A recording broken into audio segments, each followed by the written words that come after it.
இன்னைக்கு டே 5. இந்த வீடியோவில் என்ன பார்க்க போகிறீங்கன்னா, ஒரு மெடிசனை எப்படி ப்ராப்பராக யூஸ் பண்ணணும், ப்ராப்பராக மெடிசனை எப்படி ஸ்டோர் பண்ணணும், எப்படி நம்ம பேஷண்ட்டுக்கு கொடுக்கறதுக்கு முன்னாடி என்னென்ன விஷயங்கள்லாம் நம்ம நோட் பண்ணணும், ஒரு பேஷண்ட்டுக்கு கொடுக்கறதுக்கு முன்னாடி கொடுத்த பிறகு என்னென்ன சைடு எஃபெக்ட் இருக்குன்னு அப்சர்வ் பண்ணுறது.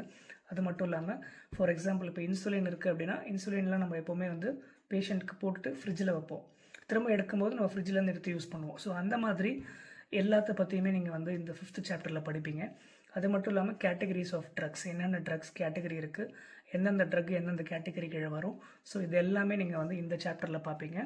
ஸோ இந்த சாப்டருக்கு தேவையான இம்பார்ட்டன்ட் வொக்காபுலரிஸ் அண்ட் இந்த மாதிரி கொஷின்ஸ்லாம் கேட்கலாம், இந்த மாதிரி கொஷின்ஸ் கேட்டும் இருக்காங்க. ஸோ அந்த மாதிரி ஒரு 50 கொஷின்ஸ் வந்து நான் வந்து எக்ஸாமுக்கு தேவையான பேசிஸில் நான் ப்ரிப்பேர் பண்ணியிருக்கேன். ஸோ இந்த கொஷின்ஸ் ப்ளஸ் வொக்காபுலரி வேணும் அப்படின்னா இந்த வீடியோவை மறக்காமல் உங்கள் ஃப்ரெண்ட்ஸ்க்கு ஷேர் பண்ணுங்கள். நர்சிங் ஜெர்மனில் வந்து ஃப்ளீகஃபாக்ராஃப்டாக ஒர்க் பண்ணணும்னு ட்ரை பண்ணிகிட்டு இருக்கிற உங்கள் ஃப்ரெண்ட்ஸ்க்கு இந்த வீடியோவை ஷேர் பண்ணுங்கள்.